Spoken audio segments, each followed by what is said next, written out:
అమ్మా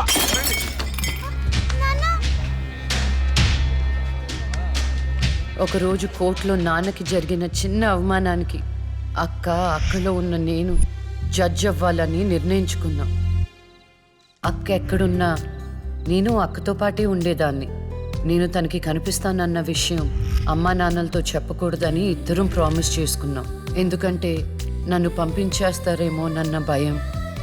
అలా 7 సంవత్సరాల పాటు అక్క నేను కలిసి పెరిగాం. అమ్మా నాన్నల ప్రేమ నేను కూడా అక్కలాగే పొందాను. ఒకరోజు అక్కకి జ్వరం వస్తే డాక్టర్ దగ్గరికి వెళ్ళాం. పాపకి టాబ్లెట్లు వాడండి. చాలా సంతోషం డాక్టర్ గారు. వస్తాం. నమస్తే. రామ్మా. మీ పాప అండి? అవునమ్మా. ఎంత పెద్దదైపోయింది. మీ హాస్పిటల్లోనే కదా పురుడు పోశారు. ఉంటానమ్మా. ఆ తాగుబోతు డాక్టర్ ఆ రోజు తాగేసి పాపకు ఆపరేషన్ చేశాడు. పాపం ఆ పాప నరం కట్టయి చనిపోయింది. లేకపోతే ఆ పాపకి కవల చెల్లుండేది. ఇన్నాళ్ళు నాకు అన్యాయం చేసింది దేవుడు అనుకున్నాను. కాదు, ఒక డాక్టర్. పాపా, నువ్వు ఈ టాబ్లెట్లు వేసుకుంటే అన్నీ తగ్గిపోతాయి నా బంగారం. కాదు నాన్న, యొక్క టాబ్లెట్ నాన్న, ప్లీజ్ నాన్న.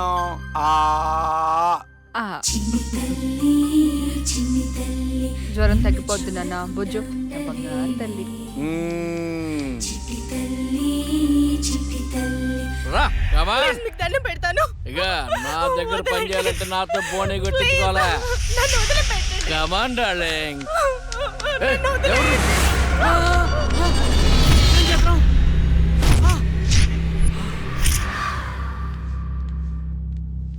పాపా, పాపా, తులసి, పాప ఎక్కడ? అదే అర్థం కావట్లేదండి. ఎక్కడికి వెళ్ళింది?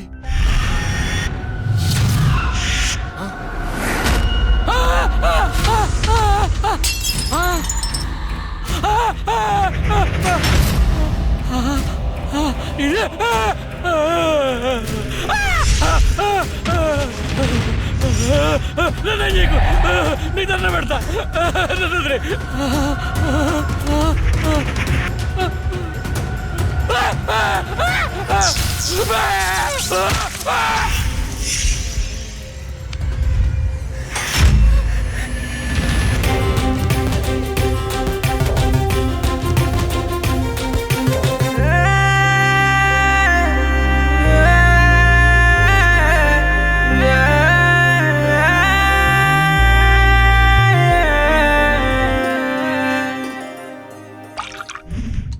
గురువు గారండి, మా అమ్మాయి లా పాస్ అయిందండి. ఇక నుండి మా అమ్మాయి పేరు లక్ష్మి కాదండి, లాయర్ లక్ష్మి.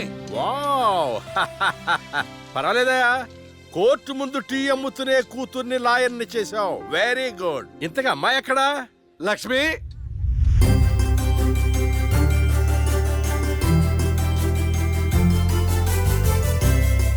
ఏంటి నాన్న పిలిచారు? సార్, మా అమ్మాయి లక్ష్మి. నమస్కారం అండి. అమ్మా, నరసింహరావు గారని పెద్ద లాయరు. అవునా? వయసులోనా? కాదురా, మామూలుగా కూడా పెద్ద లాయరేనమ్మా. నేను మీ గురించి చాలా విన్నానండి. అంటే సాక్ష్యాలతో సంబంధం లేకుండా ఎలాగైనా కేసు మీ వైపు మలుచుకుంటారని విన్నాను. అదేనమ్మా లాయర్ తెలివితేటలు.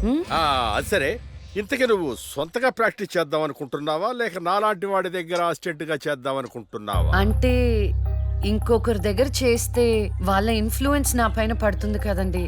అలా కాకుండా డైరెక్ట్ గా ప్రాక్టీస్ చేద్దామని అనుకుంటున్నాను. నేను నాలా ఉండాలని. వాయిస్ దేముంది సార్, మనుషులందరి దగ్గర ఉంటుంది. లాయర్ కి ఉండాల్సింది ఆనెస్టీ. అది నా దగ్గర ఉంది సార్. హానెస్టీ, నిజాయితీ. చూద్దాం నీ నిజాయితీతో ఎన్ని కేసులు గెలుస్తావో. All the best. అమ్మా, చూసావా, నువ్వు నోరు తెరిస్తే అవతల వాడు నోరు ఎలా మూతపడిందో, కోర్టులో కూడా ఎలాగ చంపేయాలా? నాన్న, నాకు మంచి చాయ్ పెట్టి. నా బంగారు తల్లికి మంచి చాయ్ రెడీ చేయరా. మా అమ్మాయి లాయర్ అయిందండి. తన పేరుతో అర్చన చేయించండి. అలాగేనమ్మా. శుక్లాం భరధరం విష్ణుం శశివర్ణం చతుర్భుజం ప్రసన్నవదనం ధ్యాయేత్ సర్వ విఘ్నోపశాంతయే. ఇష్టకామ్యార్థ ఫల సిద్ధిరస్తు.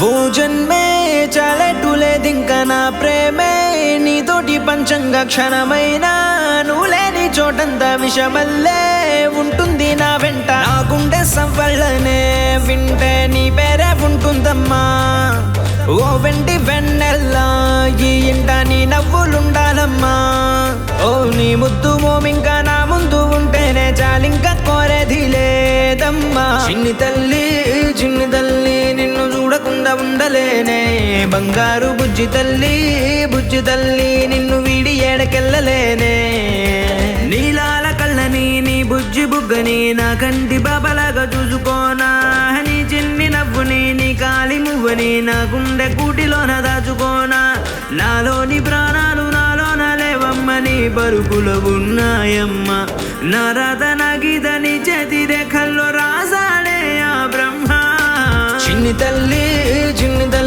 నిన్ను చూడకుండా ఉండలేనే బంగారు బుజ్జి తల్లి నిన్ను వీడి ఏడకెళ్ళలేనే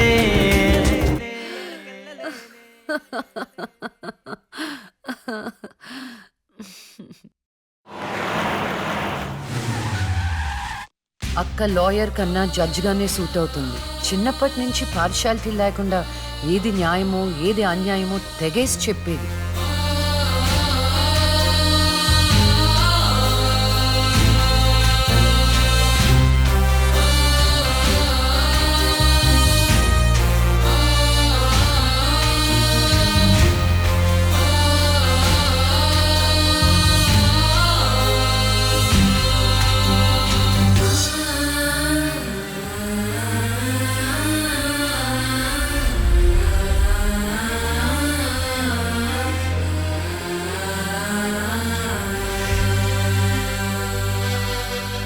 కూర్చోండి.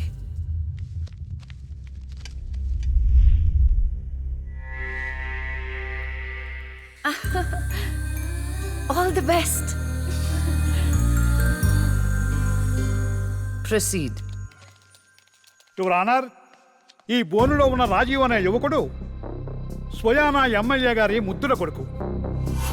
వాళ్ళ నాన్నగారు అధికారంలో ఉన్నారన్న అహంకారంతో నడి రోడ్డు మీద ఒక యువతిని అందరూ చూస్తుండగానే తన కారులోకి లాగి మానభంగం చేశాడు. అంతేకాదు యువర్ ఆనర్, అదే కారుతో ఆ అమ్మాయిని గుద్ది చంపేశాడు యువర్ ఆనర్. ఈ ఘటన జరిగి 4 సంవత్సరాలు అవుతుంది. ఈ రాజీవే హంతకుడని అందరికీ తెలుసు, కానీ ఇంతవరకు నిందితుడికి శిక్ష పడలేదు your honour. Objection your honour. Objection sustained. Thank you. ఈ పేపర్లో టీవీల్లో వచ్చిన వార్తల ఆధారంగా శిక్షిస్తూ పోతే జైళ్లు నిండేవి యువర్ ఆనర్. ఈయన క్లయింట్ ఎమ్మెల్యే గారి కొడుకు అవటం వలన అతన్ని రాజకీయంగా దెబ్బ కొట్టాలనే ఉద్దేశంతో ఈ ప్రతిపక్షాలన్నీ ఏకమై ఈ ఛానళ్ల వాళ్ళతో కలిసి పనిన కుట్ర మాత్రమే ఇది. ఈ రాజీవ్కి చనిపోయిన అమ్మాయికి ఎలాంటి సంబంధమూ లేదని తమరికి విన్నవించుకుంటూ అతన్ని నిర్దోషిగా భావిస్తారని ఆశిస్తున్నారు. That's all your honour. Objection your honour. ఇలాంటి వాళ్ళకి శిక్ష పడకపోతే ఎంతో మంది అమ్మాయిలు బలైపోతూనే ఉంటారు. నేను ఇదివరకు ఎన్నో సాక్ష్యాలను కోర్టులో ప్రవేశపెట్టడం జరిగింది యువర్ ఆనర్. దయచేసి మానవతా దృక్పథంతో ఆలోచించి జడ్జిమెంట్ ఇవ్వండి.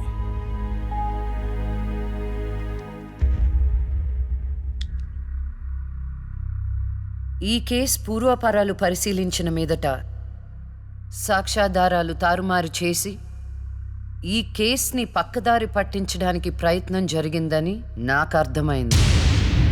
సాక్ష్యం లేకపోవచ్చు, కానీ కారణం లేకుండా ఏ ఆడపిల్ల తల్లిదండ్రులు మా అమ్మాయిని మానభంగం చేశారు, చంపేశారు అని కోర్టు మెట్లు ఎక్కరు. కానీ ఈ తల్లిదండ్రులు 4 సంవత్సరాలుగా కోర్టు మెట్లు ఎక్కుతూనే ఉన్నారు. ఈ రోజు వరకు న్యాయం కోసం తిరిగి అలసిపోయిన వాళ్ళ కాళ్ళకి, నా తీర్పు కోసం ఎదురు చూస్తున్న వాళ్ళ కళ్ళకి విశ్రాంతి ఇవ్వాలని నిర్ణయించుకున్నాను. ఇక్కడున్న ప్రత్యక్ష సాక్ష్యాలను రాతపూర్వకంగా సాక్ష్యాధారాలని స్వీకరించండి.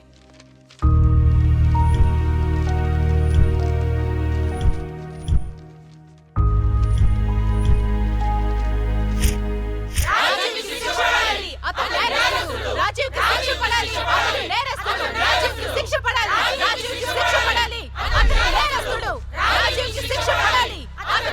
ఆర్డర్ ఆర్డర్ ఆర్డర్ రాజీవ్ అనే ఈ ముద్దాయికి లైఫ్ ఎమెన్షన్ కఠిన కారాగార శిక్ష విధించడమైనది. Objection your honour. Objection overruled. The court is adjourned.